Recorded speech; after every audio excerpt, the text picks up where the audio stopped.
చంద్రబాబు నాయుడు క్షమాపణ చెప్పాలి. దళిత వర్గాలకి చంద్రబాబు నాయుడు క్షమాపణ చెప్పాలి. వర్గాలకి చంద్రబాబు నాయుడు క్షమాపణ చెప్పాలి. చంద్రబాబు నాయుడు నశించాలి. చంద్రబాబు నాయుడు నశించాలి. చంద్రబాబు నాయుడు పైన ఎస్సీ ఎస్టీ కేసు నమోదు చేయాలి. చంద్రబాబు నాయుడు పైన ఎస్సీ ఎస్టీ కేసు నమోదు చేయాలి. పైన ఎస్సీ ఎస్టీ కేసు నమోదు చేయాలి. చంద్రబాబు నాయుడు నశించాలి. చంద్రబాబు నాయుడు మీద ఎస్సీ ఎస్టీ కేసు నమోదు చేయాలి. మాజీ ముఖ్యమంత్రి వర్యులు చంద్రబాబు నాయుడు దళితులపైన ఉన్న అక్కస్సుని ఎలా వెళ్ళగక్కాడో సింగనమల ఎమ్మెల్యే అభ్యర్థి వీరాంజనేయుల్ని టిప్పర్ డ్రైవర్ అని చాలా నీచమైన భాషతో దళిత జాతి మొత్తాన్ని నీచంగా మాట్లాడాడు. అతనికి దళితుల పట్ల ఎప్పుడు కానీ మంచి అభిప్రాయమే లేదు. దానికి నిదర్శనమే నిన్న జరిగిన సింగనమల సభలో ఆయన దళితులను మాట్లాడిన విధానము. ఎవరైనా దళితుల కడుపులో పుట్టాలా అనుకుంటారని ఒకసూరు అంటాడు. దళితుల బిడ్డలు ఇంగ్లీష్ మీడియం చదివితే ఓర్చుకోలేడు.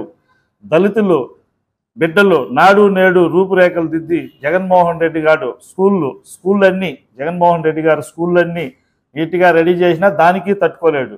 చంద్రబాబు నాయుడు చేయలేడు. దళితుల్ని బీసీలని ఎస్సీలని పైకి తీసుకురాలేడు. తీసుకొచ్చే వాళ్ళని చేసే వాళ్ళని చూస్తే ఓర్చుకోలేడు. ఇలాంటి చంద్రబాబు నాయుడికి దళిత సమాజం అంతా బడుగు బలహీన వర్గాలందరూ రాబోయే ఎన్నికల్లో గట్టిగా బుద్ధి చెప్పి నీ బుద్ధిని మార్చుకుంటావా, లేకపోతే ఇదే మారి కొనసాగితే దళితులంతా తీవ్రంగా వ్యతిరేకించి మళ్ళీ నిన్ను ఇంటికి సాగనంపేదానికి రెడీగా ఉండారు చంద్రబాబు నాయుడు. తిరుపతిలో నువ్వు చదువుకునే రోజుల్లో ఎన్నెన్ని అక్రమాలు చేసినావో, నువ్వు ఎదగడానికి ఎవరోని అడ్డు పెట్టుకొని ఏమేమి చేసినావు ఈ తిరుపతి ప్రజలందరికీ తెలుసు. ఈరోజు నువ్వు ఏదో చంద్రబాబు నాయుడు రామారావు అల్లుడయ్యి ముఖ్యమంత్రి అయిపోయి దళితులను చిన్నచూపు చూస్తున్నావు. అదేవిధంగా నీకన్నా ఎక్కువ చదివినాడు, ఎంఏ బీఈడి చేసినాడు. ఎంఏ బీఈడి చేసిన వీరాంజనేయులు గారిని ఏలుముద్రగాడని నువ్వు మాట్లాడడం ఎంతవరకు కరెక్టు? నిన్ను మాత్రం దళితులు క్షమించే ప్రసక్తే లేదు చంద్రబాబు నాయుడు.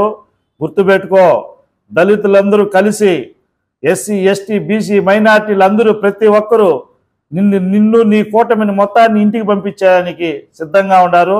ఇంకొకసారి దళితుల పట్ల కానీ నువ్వు ఇలాంటి ప్రలాపన పేరినావంటే దళిత జాతి మొత్తం నిన్ను వెలేసి మానసికంగా నిన్ను ఇంటికి పంపించేది మాత్రం కన్ఫామ్.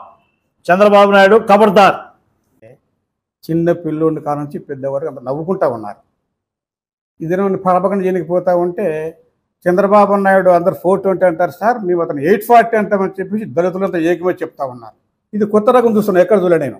420 ఉందో 840 ఎక్కడ లేదు కదా బా. నేను పోలీసు వాడిని, నేను అర్థం సూపరింటెండెంట్ రిటైర్డ్ అయిపోయినాను.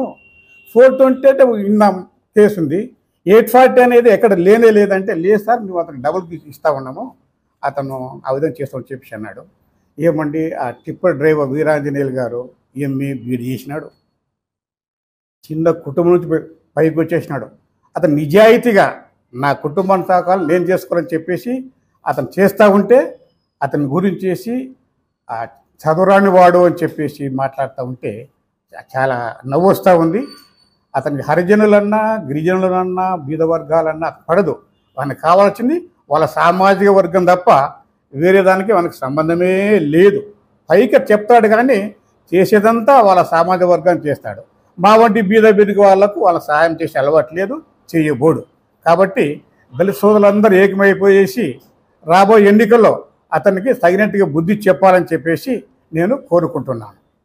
మీడియా మిత్రులకి పాత్రికేయులకి అందరికీ ముందుగా నమస్కారాలు. నిన్న వీరాంజనేయుల గురించి మాట్లాడిన చంద్రబాబు నాయుడు మాటలు దళిత జాతంతా బాధపడే విధంగా మాట్లాడినాడు. ఏం వీరాంజనేయులు ఒక డైవర్ అయితే మనిషిగాడా? ఆయన ఓటు మాత్రం కావాలి, అతను ఎమ్మెల్యేగా అరుకుడు కాడా? ఏ ఈట్లో మాట్లాడినాడు ఈ చంద్రబాబు నాయుడు గారు అంటే గతంలో కూడా ఎస్సీ ఎస్టీ బీసీ మైనార్టీలు అంటే ఆయన పడదు. ఎందుకంటే ఈ దళితులంటేనే మాలామాది అంటే అసలు పడదు అతనికి. దానికి నిదర్శనమే నిన్న రామాంజనేయులు గారిని మాట్లాడటం చాలా బాధాకరంగా ఉంది. ఏదన్నా చేయాలా పట్టాలంటే ఒక జగన్మోహన్ రెడ్డి సాధ్యం. ఎస్సీలకి బీసీలకి మైనార్టీలకి బడుగు బలిహీన వర్గాలకి మేలు చేసింది ఏదైనా ఉండదంటే ఒక వైఎస్ జగన్మోహన్ రెడ్డి గారే అనేసి దళిత జాతి అంతా నమ్ముతున్నది. దళితులందరూ కూడా జగన్మోహన్ రెడ్డి మళ్ళీ సీఎం అని చేసుకునేదానికి ఏకకంఠంతో ముందుకు వస్తున్నారు. చంద్రబాబు నాయుడికి బుద్ధి చెప్పే విధంగా ఈసారి ఓట్లు ఎలక్షన్ దీంట్లో అందరూ జగన్మోహన్ రెడ్డి వైపు ఉండి చంద్రబాబు నాయుడికి గట్టిగా బుద్ధి చెప్తారనేసి మరొకసారి తెలుపుతూ ఈ రంజనయ్యల మీద మాట్లాడిన ఈ మాటలకి చంద్రబాబు నాయుడు పేరు మీద ఎస్సీ అట్రాసిటీ కేసు పెట్టాలనేసి దళిత నాయకులుగా దళిత లీడర్లుగా మేమందరం కూడా కోరుకుంటున్నాం. మేమంతా జగన్మోహన్ రెడ్డి వైపే ఉంటాం. జగన్మోహన్ రెడ్డి మళ్ళీ సీఎం చేసుకుంటామని తెలియజేస్తున్నాం.